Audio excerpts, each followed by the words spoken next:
Hi, welcome to the channel, Budget Audio Review and Upgrades. Today I'll be reviewing these Celestion Ditton 15XR speakers. Now before I go any further, if I mention the word Ditton, I've got to mention Ditton Works. So there's a link down below. More upmarket speakers than I'm doing on my channel, but well worth a visit because he used to work for Ditton many years ago. He would know these speakers inside out, plus many other in the Ditton range, repairs and all different stuff. And reviews, like I say, are more upmarket speakers. So if you haven't been over to see Ditton Works, make sure you do. But obviously watch me first, then go and see him. Or if you go and see him, make sure you come back and see me. But yeah, definitely worth a visit. So that's Ditton Works, link below. So yeah, let's get on with this. Now, about 18 months ago I started this channel, and back then one of the first sets of speakers I actually reviewed was the normal Ditton 15s, and that review can be seen at the top, link above now. And I thought that was okay. It was a little bit shouty, but that was okay. You know, a bit rockified maybe if I kind of put that kind of word in there, kind of thing. A bit of a live performance kind of speaker, maybe something like that.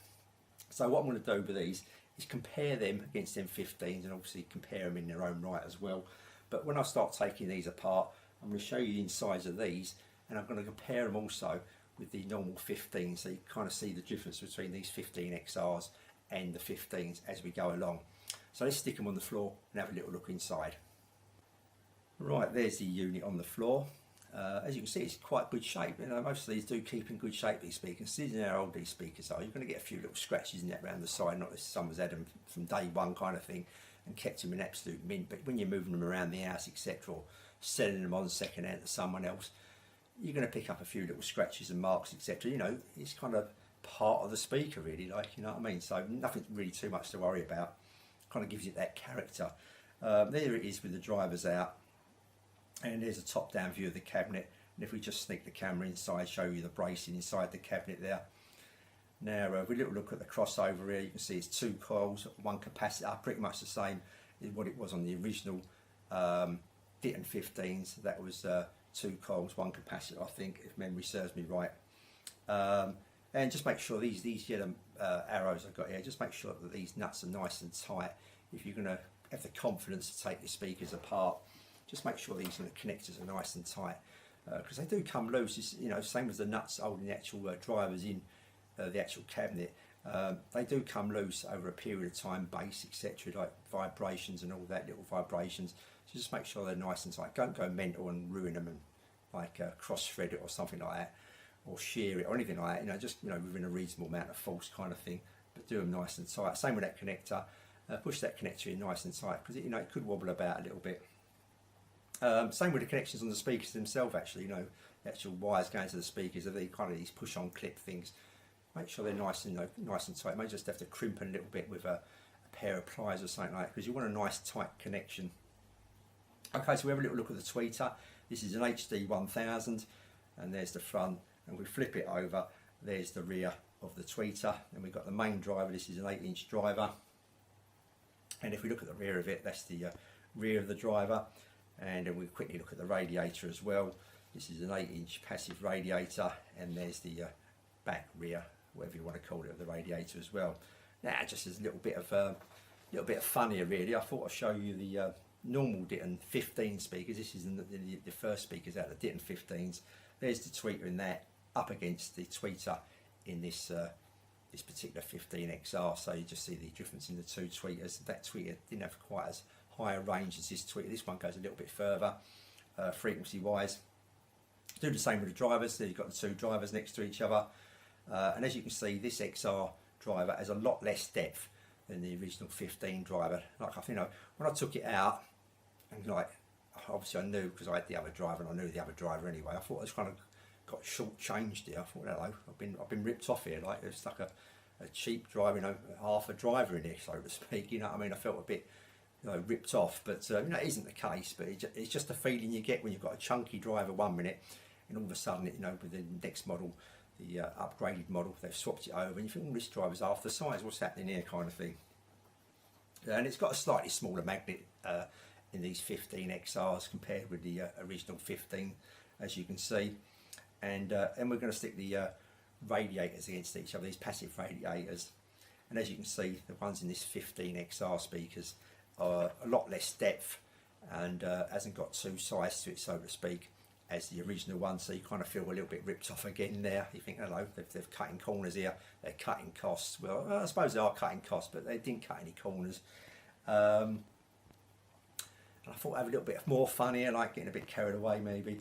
I thought I'd actually start weighing these for some reason. I've got scales out. I thought let's start weighing a few things. So as you can see, the passive radiator of the XR weighs in at 271 grams. You get the old one, even though it looks twice as big, weighs in at 278 grams. So yeah, a bit of I don't know if it's an optical illusion, not that, but you just feel like the original one would have weighed twice as much as this one, but it isn't the case. It's not a lot of difference between the two of them. There's the old 15 tweeter. I'm measuring these now on the scales, God knows why.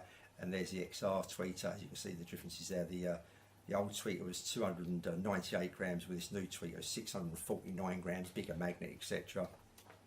Then we've got the 15XR driver, weighs in at 1,333 grams, where the old driver, this was like bigger magnet, bigger kind of casing and everything there, that was 1658 grams, so a bit of a difference there. Like I say, feel like you've been a bit short-changed here, but you know, obviously you haven't. It's just the kind of feeling you get when taking them apart and seeing what was in the old one compared to the new one. And of course I didn't bother weighing the foam at all. Would have been a bit silly doing that, obviously. Right, okay, so that's inside the speaker. So now let's have a look or listen to what I feel they sounded like compared to the original 15s. Well, I hope you found that fairly interesting, looking at the difference inside this particular 15XR compared to the original 15s. Hopefully that just showed you the difference between the two speakers internally. Now, just want to bring this up to your attention, just in case you can see a line here, thinking that it's got a mark on it or something. I'm not too sure if the camera's picking it up. You may not be able to see it, but it's just this piece of rubber that they've put in between the tweeter and the main driver, just to kind of cut it off, and it just cuts across there. Just something I thought I'd let you know on the actual, just in case you buy these and that piece is missing. You may wonder what the mark was there or something. It's just a piece of like one of these kind of draft excluders you'd buy, stuck across there. Okay, so how did these sound? I've really listened to these on the stands, to be honest with you, even though the other smaller bookshelves, I put it on the little side unit over there on the table, etc. But I've stuck these on the stands. These are quite a big speaker. Not too sure you're going to have these on a bookshelf. They're quite a big lump, really. Normal sets of amplifiers that I use, the Sansu 101, the 331. I've got a Pioneer receiver, a Ransom receiver, but also, like I said, I bought a couple of new amplifiers recently. Even though one of them is just a little bit higher than the budget, I kind of aim at the channel out. I will kind of bring the amplifier and I do a review on it at a later stage, but I've started to use it as well to give me more of an idea. The more amplifiers you use and etc., you get more of an idea how these speakers sound, I think. So I brought that into play as well with these speakers. So anyway, let's go how they actually sounded. Now, the bass on here was quite low and controlled and defined. It wasn't quite as tight, I don't think.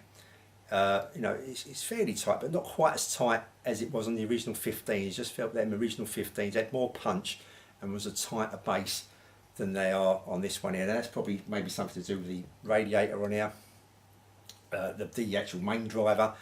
If you look at that picture, if you go back, you'll see the main driver will be quite deep. This one's a bit more shallower. Maybe it had something to do with that, but you know, it wasn't a vast difference, but there was a difference. I'm going by memory here, but I do remember the other one having quite a punchy bass compared to this, and a tighter bass compared to this. So, but other than that, this bass was nice and defined.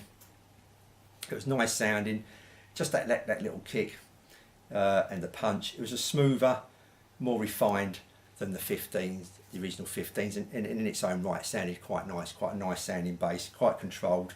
Like I say, a little bit more rounded than the original 15s. Vocals now, the vocals on the other 15s, it was a little bit shouty, I thought, a bit too shouty for me. They've tamed that right back here. It's still a little bit shouty, still a little bit, but they've really tamed it back here. Nice and smooth, quite nice sounding vocals, male and female. Hardly any sibilance, anything like that. It really sounded quite pleasant, quite nice. On the old, it's quite it's quite a neutral sounding speaker. I don't think it really emphasised in any direction, though I think the treble was just a little bit lacking still. You know, the top end here goes higher than the 15s, the original 15s, but still just wanted a tad more, just a tad more I wanted there. on the top end. But let's just go back to the mids and that. The trumpet, the sax, the piano, all now, these all sounded nice and they sounded alive. You know what I mean? They sounded alive, these instruments. Like, you know what I mean? Sometimes, you know, they can kind of be too much in the background, or, you know, not enough oomph in them kind of thing, or whatever. Like, you know, you're getting that kind of like bland kind of feeling sometimes. These are alive, like, you know what I mean? This is like a live session. These sounded nice and they sounded alive. Hopefully that video that I've done with these playing the track, I'll put a link at the above now at the top. Hopefully that demonstrates. Obviously I have to kind of like listen to that through YouTube, through my recording equipment, and through your speakers the other end. Hopefully maybe you've got some headphones, you may be able to pick up a bit more with headphones, a decent set of headphones plugged into your PC, something like that. But it's a lively sounding speaker, sounded alive, this speaker. The top end, like I say, it was nice and smooth, quite sparkly and detailed, but you know when you kind of like you get the cymbal and just cut off a little bit too quick for me. A little bit, it's 3/4 of that, you know what I mean? When you were, it's just about 3/4. Just wanted a tad more, bit more sustained, I think the word I'm looking for. A little bit more, just a tad more, and I wanted it to go up a little tad higher as well. Little tad, just a tad would have really set it off nicely. But obviously you can turn your treble up a little bit and compensate that to a certain degree. But you know, maybe nitpicking here, because these, like I say, you can pick these up on eBay for about £100, something like that, and you're getting a good speaker, I think, for £100. And I was quite pleasantly surprised, because to be honest with you, I bought these, like I say, in the auction, I think I mentioned it earlier, $34.88. And my initial thoughts was, I'll get them, do a review on the channel, be interested to see how they sounded against the 15s for my own personal like curiosity, and for people maybe tuning to the channel may want to think, wow, I thought they sounded against each other. Then I was going to take these bits apart and send them as spares to other people and get rid of the cabinet, etc., because I weren't going to post them, anything like that, because these tweeters are quite hard to get hold of ish. And probably a pair of them will sell for about £50. So I thought, I've got my money back straight away in the tweeters. If I make a little bit of profit on the extra other bits, then obviously I'm going to buy something else for the channel and review. That was my initial thoughts on the speakers. I didn't think I'd be keeping them, to be honest with you, but I do like them, so I'm going to keep them. You know what I mean? It's kind of like, I thought, well, no, I didn't want to keep another set of speakers, but I'm kind of forced into it. I'm going to keep these because they sounded really nice. You know what I mean? I did like the sound of these, and they sounded really nice on the 8000 A amplifier, Audio Labs amplifier. They sounded really nice in there. So, you know, I'm really pleased with them, to be honest with you. A little bit shouty still a little bit, just a tad shouty, but easy livable, like, you know what I mean. And the original 15 just wasn't for me. More of a going in the pub, a live sound, I think, and it just had that shoutiness to it that I didn't really like. That's the reason I've got rid of them. But there's lots of people that do like that speaker, and there's lots of people that prefer that speaker over this speaker. But then there's obviously the other way around, where a lot of people prefer the newer speakers. They've refined it, they give it more detail, and they've refined it, and they've, like I say, toned that shoutiness and that edginess back. And all round, it's a nice speaker, and I do like it. So I will be keeping it. And you know, if you're thinking about picking up one of these, I mean, I've seen them on eBay for £200. I think that's, you know, a bit over the top. I don't think I'll be paying 200, but if you can get them for £100 or somewhere local for £50 or something like that, you've got a nice set of speakers here. You really have, I think. So that's it. That's my review of these 15s. I don't think I've lifted anything out. No, just to sum it up, a nice sounding, a lively sounding speaker, really nice lively sounding speaker. Quite a neutral sounding speaker, I think. Just stacked a little bit on the top end, still just a little bit shouty, but other than that, nice and smooth. Gives a great feeling, you know, it's quite, you know, it's got quite a presence as well in the room. Another thing I missed out, you know, fairly big room for me, you know, for here in the UK, maybe 7 meters by 3.5. Plenty of oomph to it, give quite a presence and quite a nice sounding speaker. I'll keep on going forever here. I think I'll stop it there and say thanks for watching. To the next review. I'll see you all soon.